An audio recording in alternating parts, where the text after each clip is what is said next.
¿Alguna vez te has preguntado cuál es el sentido de tu vida? Algunos pueden pensar, yo pensé que había venido a una iglesia y me están hablando de filosofía. Cuando tú abres los ojos cada mañana, ¿qué es lo que te mueve a levantarte de la cama y a ponerte en movimiento? A todos nos gusta pensar que las cosas que hacemos son importantes y que hacen alguna diferencia, que nosotros vamos a dejar una huella en el mundo cuando salgamos de aquí, pero ¿realmente es así? O para ponerlo en una forma más general, ¿hay algún propósito y significado para la existencia del hombre en un mundo como este? Donde tenemos que enfrentar tantos problemas, tantas injusticias, tantas cosas torcidas que no parecen enderezarse nunca. ¿De qué sirven nuestros logros? O comportarse de cierta manera, si al final de cuentas todos vamos a morir, no importa cómo hayamos vivido. Ese es el tipo de cuestionamientos que se plantea el autor del libro de Eclesiastés, que comenzaremos a estudiar a partir de esta mañana. Y su respuesta inicial es tan desalentadora, tan devastadora, que algunos se preguntan cómo es posible que un libro como ese haya sido incluido en la Biblia. Una lectura superficial de Eclesiastés puede llevarnos a pensar que este libro fue escrito por un filósofo fatalista, no por un hombre inspirado por el Espíritu Santo. Para que tengan una idea del tipo de declaraciones que vamos a ver a lo largo de esta serie, permítanme darles un breve muestrario. Eclesiastés capítulo 2, versículo 17. Aborrecí por tanto la vida. Eso dice un hombre inspirado por el Espíritu de Dios. Aborrecí por tanto la vida, porque la obra que se hace debajo del sol me era fastidiosa, por cuanto todo es vanidad y aflicción de espíritu. Asimismo aborrecí todo mi trabajo que había hecho debajo del sol, el cual tendré que dejar a otro que vendrá después de mí. Eclesiastés 3:18.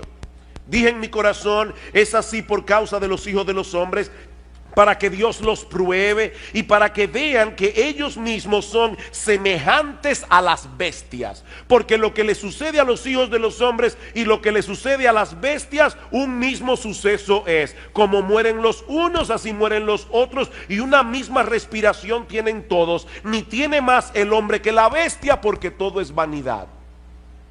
Eclesiastés capítulo 7, versículo 15. Todo esto he visto en los días de mi vanidad. Justo hay que perece por su justicia.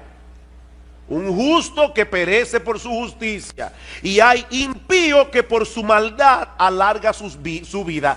No seas demasiado justo. Oigan lo que dice la Biblia.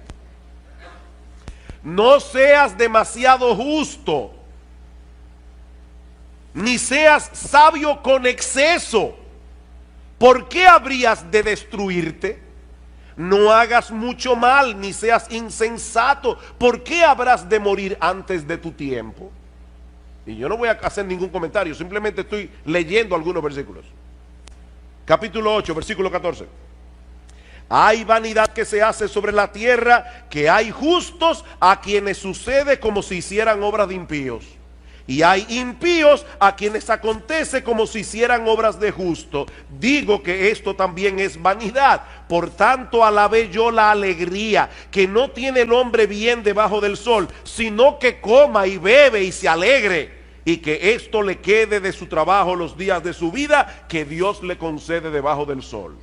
¿Y qué les parece esta? Se lo voy a leer de la Biblia de las Américas. Eclesiastés 10:19. Para el placer se prepara la comida, el vino alegra la vida y el dinero es la respuesta para todo.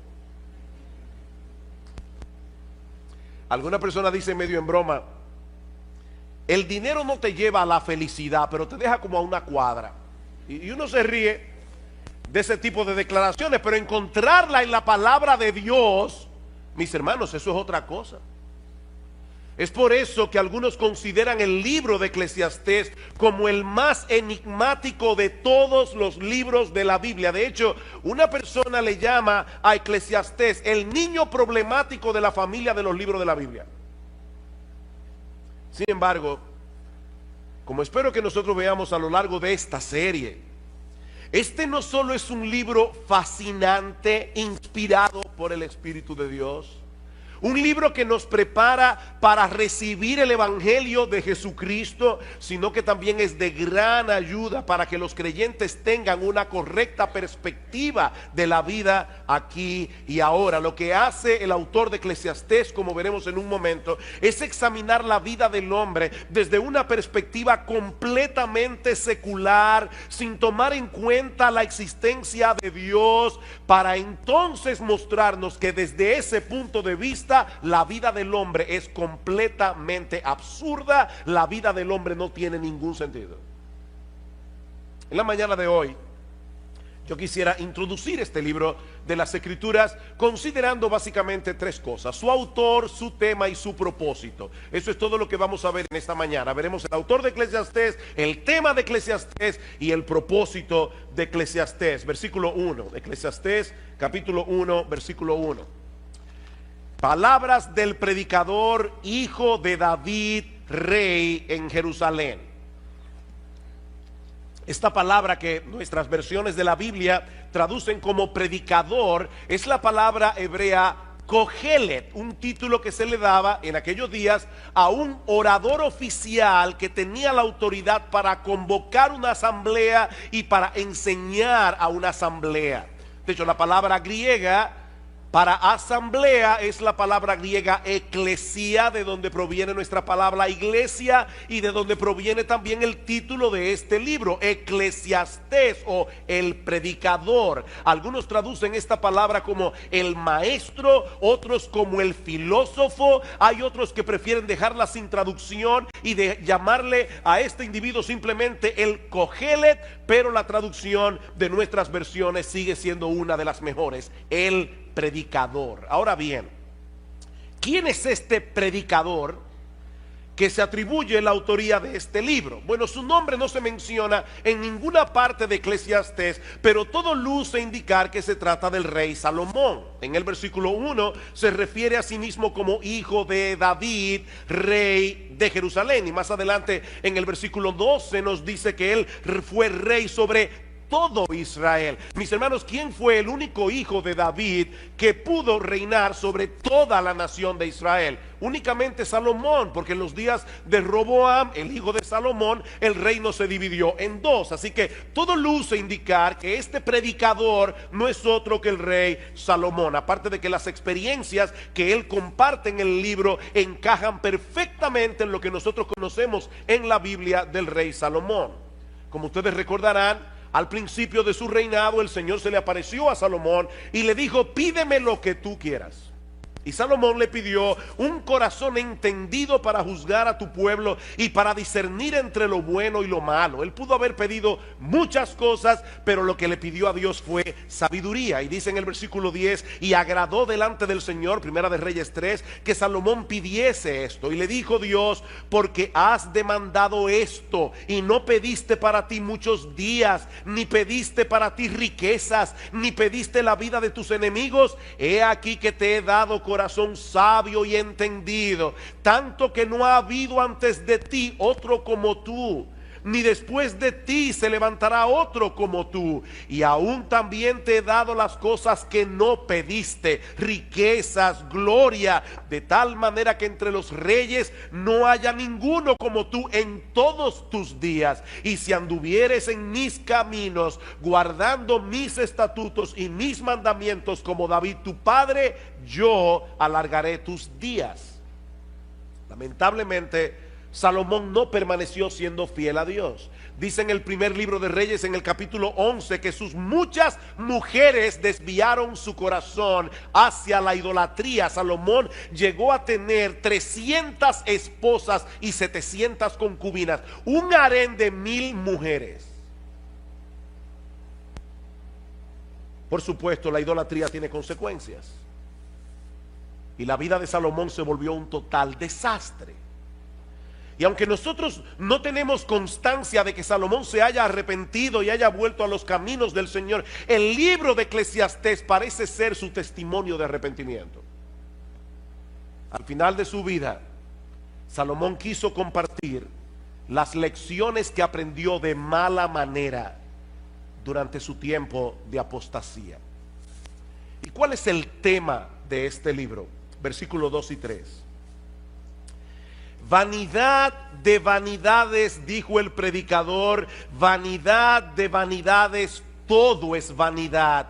¿Qué provecho tiene el hombre de todo su trabajo con que se afana debajo del sol? Y hermanos, esta es una frase clave que se repite 29 veces en todo el libro. Lo que Salomón quiere hacernos ver es que si la existencia humana se limita al aquí, al ahora, si no tomamos en cuenta lo que ocurre del otro lado del sol, cuando partamos de este mundo a la presencia del Señor, entonces nada de esta vida tiene sentido.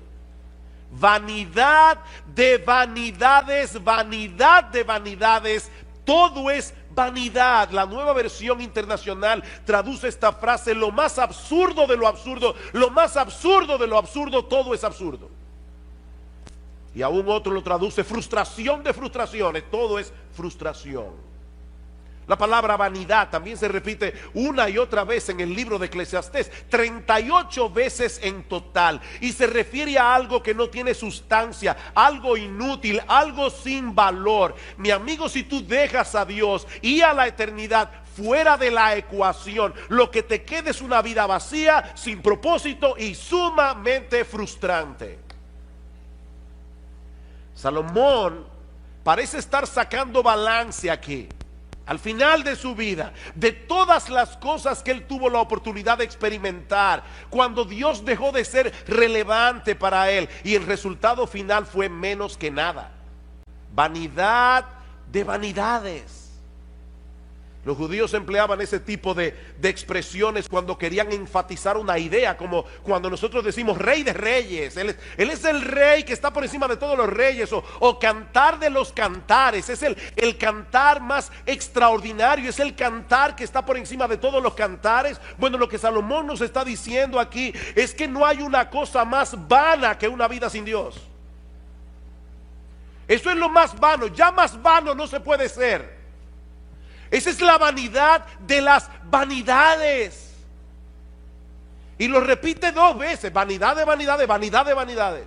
Y por si todavía alguien no entendió la fortaleza de su idea, concluye diciendo: todo es vanidad. Todo es vanidad. Eso sería la existencia humana si todo lo que tuviéramos fuera esta vida. Venimos de la nada. Somos el producto de un accidente sin propósito. Nos dirigimos inevitablemente a convertirnos otra vez en nada. Y entre una nada y otra nada, nosotros tenemos que estar viviendo en este mundo lleno de dificultades, lleno de problemas, donde los momentos de felicidad son muy escasos y muy transitorios. Por eso alguien decía que antes de preguntar si hay vida después de la vida, habría que preguntar si hay vida ahora. No después de la vida, es si hay vida ahora. Un día viene, otro día va, muy similar al anterior, y después de muchos días, la muerte. La pregunta es: ¿para qué afanarse tanto? Si al final de cuentas todos terminamos con las manos vacías. Versículo 3: ¿qué provecho tiene el hombre de todo su trabajo con que se afana debajo del sol? ¿Cuál es tu ganancia? Bueno, mire, yo me conformo con dejar un legado a las generaciones futuras. Genial. Pero ¿de qué te sirve eso a ti? Decía el cineasta Woody Allen: yo no quiero alcanzar la inmortalidad a través de mi obra, yo quiero alcanzarla no muriéndome. El problema es que no tenemos esa alternativa. No tenemos esa alternativa. Todos tenemos una cita ineludible con la muerte. Y lo que Salomón nos está diciendo aquí es que si contemplamos la vida sin tomar en cuenta lo que trasciende la temporalidad de este mundo, todo se vuelve fatigoso, todo se vuelve frustrante. Eso es lo que él pasa a probar a partir de los versículos 4 al 11, usando algunos ejemplos de la creación y de la experiencia humana. Versículo 4, generación va y generación viene, mas la tierra siempre permanece. Una generación se va levantando, la otra va envejeciendo. Y a veces tenemos la sensación de que algo está pasando, algo está cambiando entre una generación y la otra. Pero esa generación que está surgiendo ahora, mañana estará en el mismo lugar donde nosotros estamos hoy. Cuando yo contaba la historia de la iglesia nuestra, de esta iglesia, siempre decía que nosotros comenzamos un grupito de 12 jóvenes y 3 señoras mayores. Hasta que un día mi esposa me dijo: mi amor, ¿tú te has puesto a pensar que las famosas 3 señoras mayores tienen menos edad que la que tú tienes ahora? Tenían en aquel momento, cuando comenzó la iglesia, menos edad que la que yo tengo ahora. Yo seguía llamándole a una persona mayor, de 40 y pico de años. Claro, yo tenía 22. Y los que se levantarán después de nosotros repetirán el mismo ciclo otra vez. No porque la historia humana sea cíclica, como dicen algunos, sino porque en el fondo el hombre sigue siendo el mismo. Ahora tenemos computadoras, tenemos internet, tenemos muchísimas cosas, pero el hombre sigue siendo el mismo. Escuchen este comentario. Los muchachos de ahora aman el lujo, se comportan de una forma inapropiada, desacatan la autoridad y no muestran respeto hacia los que son mayores que ellos. ¿Verdad que parece una declaración muy actual? Eso lo dijo Sócrates en el siglo V antes de Cristo. ¿Y qué le parece esta de Pedro el Ermitaño? Pedro el Ermitaño nació en el 1050, murió en el 1115. Los jóvenes de hoy solo piensan en sí mismos, no tienen ninguna reverencia hacia sus padres, o los ancianos se impacientan ante toda la restricción y hablan como si lo supieran todo.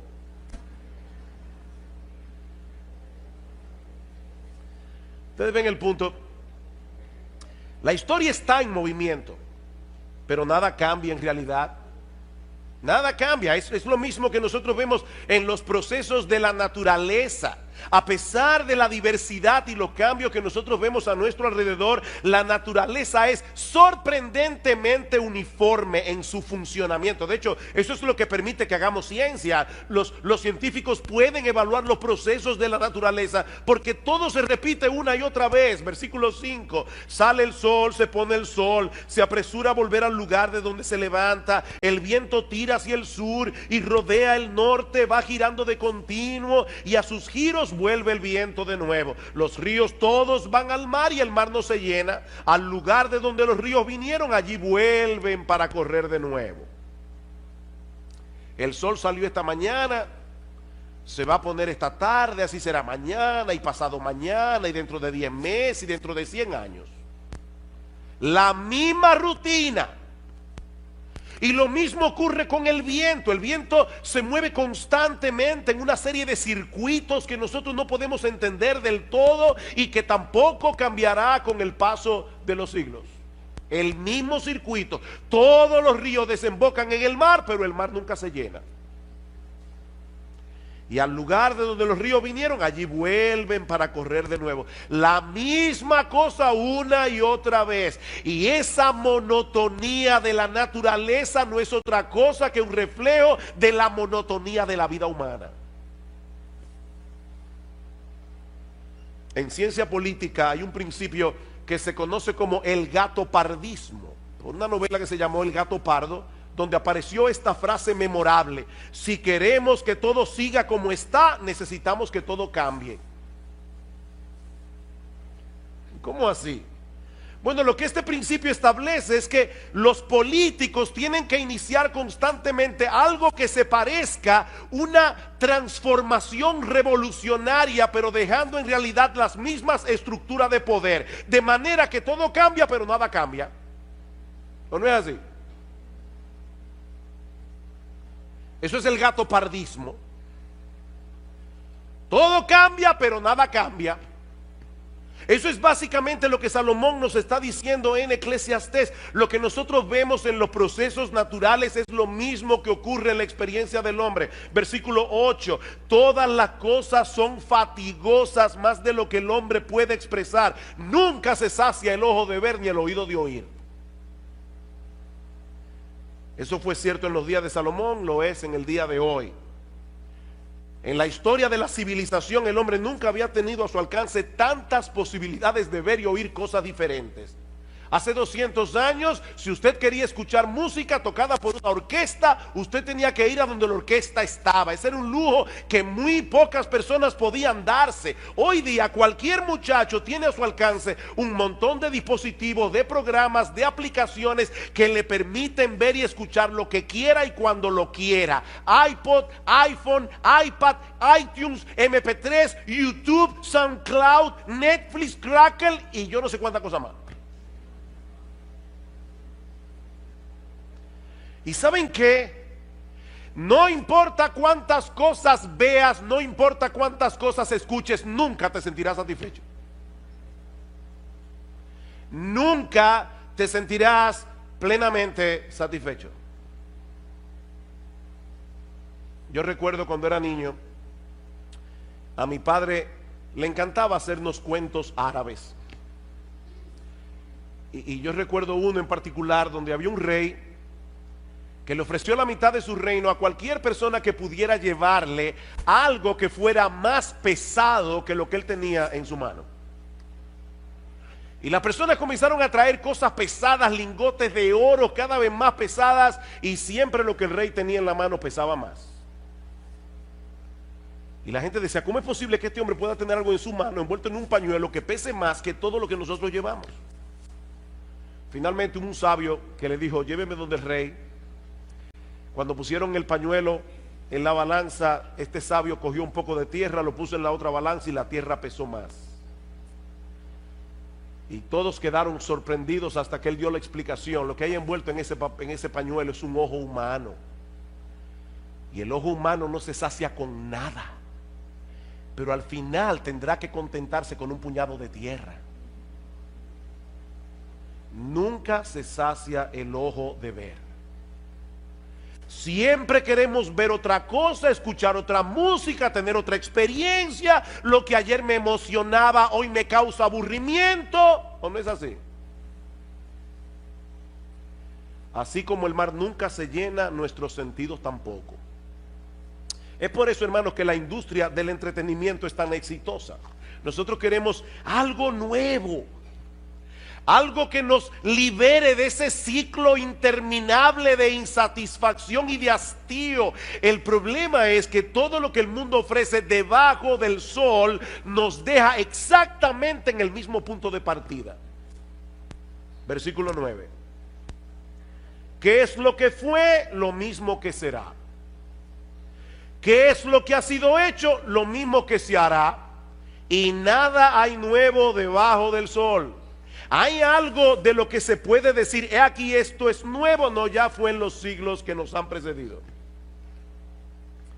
Si leemos con cuidado la historia, veremos que el hombre sigue siendo esencialmente el mismo con el paso de los siglos. Las mismas dudas, los mismos problemas, las mismas aspiraciones, los mismos anhelos, la misma lucha. Lo que parece novedoso no es más que un pasado que ya se olvidó. Decía el periodista Malcolm Muggeridge, todas las nuevas noticias son viejas noticias ocurriendo a nuevas personas. ¿Escucharon eso? Todas las nuevas noticias son las viejas noticias ocurriéndole a nuevas personas. Versículo 11. No hay memoria de lo que precedió, ni tampoco de lo que sucederá. Habrá memoria en los que serán después. En otras palabras, la gente suele de sufrir de amnesia histórica. La gente suele sufrir de amnesia histórica.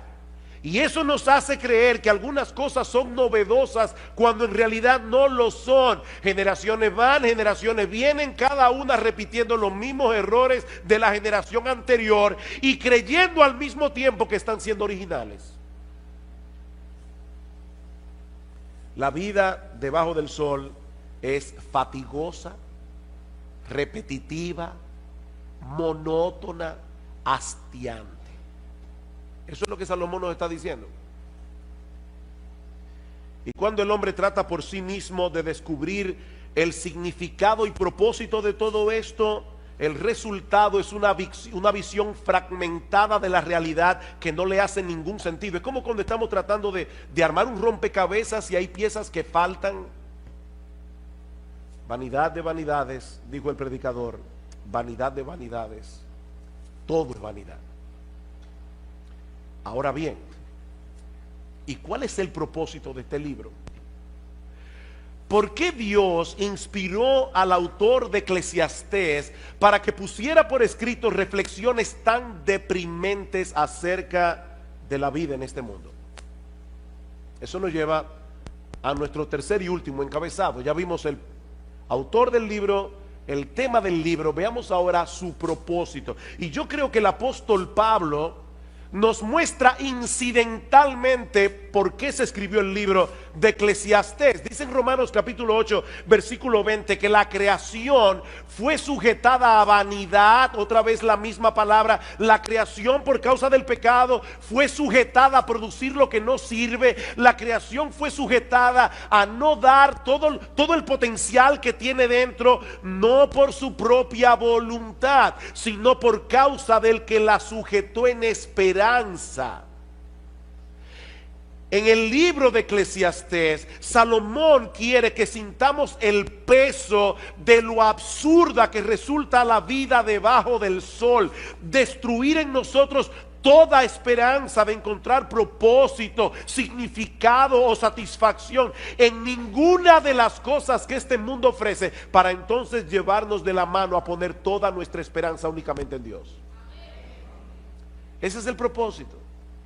Él quiere destruir todo aquello que pueda ser una esperanza para ti. Cualquier cosa. Dice un comentarista, la función de Eclesiastés es llevarnos a ese punto en el que empezamos a temernos que esa sea la única conclusión posible, es decir, que todo es vanidad. Nos vemos así enfrentados a la cruda realidad de que nada tiene sentido, nada de lo que hay debajo del sol tiene valor. Pero ¿saben qué, mis amados hermanos? Nosotros sabemos que hay un Dios que está sentado en su trono por encima del sol, gobernando todo lo creado para su gloria y para el bien de su pueblo. Y eso hace toda la diferencia del mundo. Mis hermanos, ese Dios no solo ha prometido libertar su creación de la vanidad a la que fue sometida por causa del pecado, como dice Pablo en Romanos 8, sino que también nos permite contemplar ese mismo escenario que Salomón nos presenta en Eclesiastés, pero desde otra perspectiva completamente diferente. Vamos a introducir a Dios ahora en Eclesiastés capítulo 1 y vamos a ver qué pasa. Vamos otra vez a Salomón, vamos a meternos en la mente de Salomón. La única diferencia es que ahora vamos a meter a Dios en la ecuación y vamos a ver qué pasa. El salmista David, el padre de Salomón, nos dice en el Salmo 19:1: los cielos cuentan la gloria de Dios, el firmamento anuncia la obra de sus manos. El universo es un gran libro disponible para todo el que lo quiera leer, que nos habla de la grandeza, el poder y la majestad de nuestro Dios. Un día emite palabra a otro día, una noche a otra noche declara sabiduría. No hay lenguaje ni palabras, ni es oída su voz, pero por toda la tierra salió su voz y hasta el extremo del mundo sus palabras. Y ahora escuchen: en ellos, en los cielos, puso tabernáculo para el sol. Y este, como esposo que sale de su tálamo, de su cama por la mañana, se alegra cual gigante para correr el camino. El mismo sol que Salomón pone como ejemplo de la monotonía de la vida, nos da un mensaje completamente distinto cuando Dios está detrás del proceso. Ese ciclo solar testifica de la gloria, el poder, El gozo dice que se alegra cual gigante, el gozo y aún la bondad de nuestro Creador, que hace salir su sol sobre malos y buenos y que hace llover sobre justos e injustos, como dice Cristo en Mateo 5:45. Así que si leyéramos apropiadamente el mensaje que el sol comunica, ¿saben qué pasaría? Que no dejaríamos nunca de alabar a Dios. Dice en el Salmo 113, desde el nacimiento del sol hasta donde se pone, sea alabado el nombre de Jehová. Si todos los hombres reciben igualmente el beneficio de la luz del sol, ¿no debieran todos darle la gloria y la alabanza al único que le corresponde? Ven ustedes, hermanos, el mismo sol, pero contemplado desde otra perspectiva. Y lo mismo podemos decir de los otros ejemplos que usa Salomón en Eclesiastés. Sí, los ciclos de la naturaleza son repetitivos. Ahora la pregunta es, cuando nosotros colocamos a Dios en el panorama, ¿qué nos enseñan esos ciclos repetitivos de la naturaleza? Son un testimonio contundente de la sabiduría y la fidelidad de nuestro Dios. Dice en el Salmo 104:10, tú eres el que envía las fuentes por los arroyos, van entre los montes, dan de beber a todas las bestias del campo, mitigan su sed los asnos monteses, a sus orillas habitan las aves de los cielos, cantan entre las ramas, él riega los montes desde sus aposentos, del fruto de sus obras se sacia la tierra.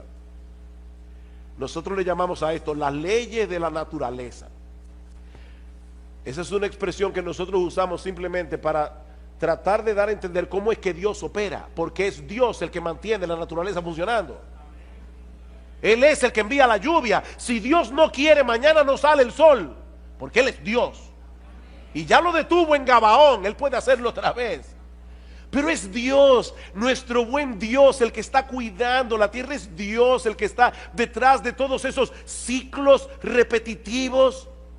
Así que mis hermanos, si nosotros vemos la naturaleza y no vemos a Dios, el mensaje que la naturaleza nos comunica es totalmente desalentador.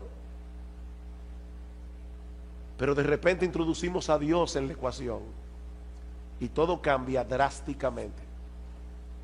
De repente todo tiene sentido. Salomón nos dice en Eclesiastés 1:8 que el ojo nunca se sacia de ver ni el oído de oír. Pero alguien dijo muy sabiamente, el ojo no se satisface hasta que no ve la mano de Dios. Y el oído no se satisface hasta que no escucha su voz. Mis ovejas oyen mi voz, dice el Señor en Juan 10:27, y yo las conozco. Y me siguen y yo les doy vida eterna y no perecerán jamás, ni nadie las arrebatará de mi mano. Yo soy el pan de vida. El que a mí viene nunca tendrá hambre, y el que en mí cree no tendrá sed jamás. Ustedes se dan cuenta, hermanos, del contraste tan marcado que hay entre Eclesiastés y el Evangelio. Por un lado, vanidad de vanidades, todo es vanidad. Por el otro lado, yo he venido para que tengan vida y para que la tengan en abundancia. Juan capítulo 10, versículo 10.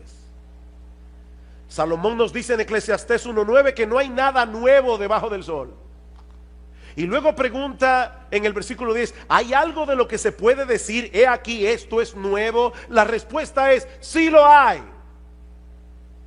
¿Hay algo nuevo? Sí lo hay, sí lo hay.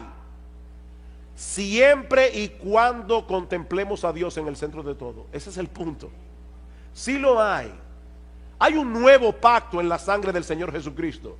Dice en Lucas 22:20, un nuevo pacto por medio del cual todos nuestros pecados son perdonados. Un nuevo pacto donde Dios nos concede de pura gracia el don de la vida eterna. Sí hay algo nuevo. Dice en Ezequiel capítulo 36 que Dios promete darnos un nuevo corazón, para que podamos reverenciarle como es debido, para que podamos obedecer sus mandamientos. Dice en 2 Corintios 5:17 que si alguno está en Cristo, nueva criatura es. Sí, Salomón, hay algo nuevo. Dios me hizo nuevo, Dios me transformó, Dios me libertó del pecado. Si alguno está en Cristo, nueva criatura es. Las cosas viejas pasaron, he aquí todas son hechas nuevas. Hay algo nuevo, sí, Salomón dice en Efesios 4:24 que Dios nos ha dado un nuevo hombre, creado según Dios en la justicia y santidad de la verdad. Y por si todo esto fuera poco, dice en Apocalipsis 21:5, y el que estaba sentado en el trono dijo: he aquí, yo hago nuevas todas las cosas. Todas las cosas. Queridos hermanos, algún día todo será nuevo. Algún día todo será nuevo. Esta creación que fue sujetada a vanidad, esta creación que fue sujetada a producir lo que no sirve, será libertada de la esclavitud de la corrupción, dice Pablo en Romanos 8:21, a la libertad gloriosa de los hijos de Dios. En aquel día será eliminado por siempre todo vestigio del pecado en nosotros y en lo creado. Y ¿saben qué, mis amados hermanos? Nunca más experimentaremos la frustración y el hastío que muchas veces experimentamos en este mundo caído, aún los cristianos. O tú nunca te aburres, tú nunca te hastías, nunca te sientes frustrado.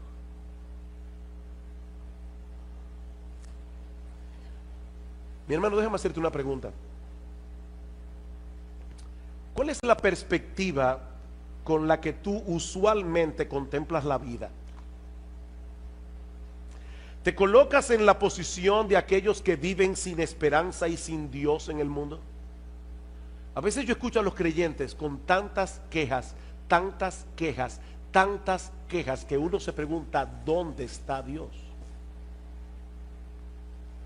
¿Dónde está Dios? ¿Cuál es tu perspectiva de la vida, mi hermano?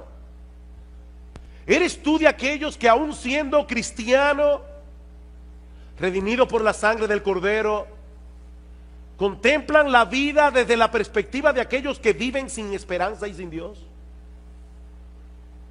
¿O te levantas por encima de lo que tus ojos ven debajo del sol para contemplar todas las cosas a través de la presencia omnipresente de Dios en el mundo?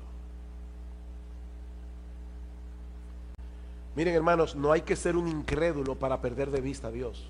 De hecho, en la época de Salomón el ateísmo no se conocía. Eso era algo extraño. Salomón no está diciendo que vamos a contemplar la vida desde el punto de vista del ateo. Basta simplemente con que tú creas en Dios, pero no lo tomes en cuenta. No hay que ser un incrédulo para perder de vista a Dios. Sobre todo cuando las cosas no están saliendo como nosotros quisiéramos. Pero Dios sigue estando en su trono, dando un sentido y propósito a todas las cosas, para que al final de la historia todas redunden para su gloria y para el bien de su pueblo. Miren, mis hermanos, Dios se va a salir con la suya. Nadie puede frustrarlo. Él tiene un plan. Y en ese plan, nuestro bendito, glorioso, extraordinario, inefable, incomparable, inmutable Señor y Salvador Jesucristo se llevará toda la gloria. Y nosotros estaremos ahí para gozarnos con Él. Y si tú estás aquí sin Cristo, mi amigo, no intentes encontrar el significado y propósito de la vida en este mundo dentro de los límites de las cosas que este mundo ofrece. Como dice Agustín de Hipona, Dios nos hizo para Él y nuestra alma solo encontrará descanso cuando lo encuentre en Él. No hay alternativa. En tu corazón hay un hueco del tamaño de Dios que solamente Dios puede llenar. Mi amigo, fuera de Cristo todo es absurdo, y lo que es 1000 veces peor, fuera de Cristo solo obtendrás de Dios condenación y juicio por causa de tus pecados.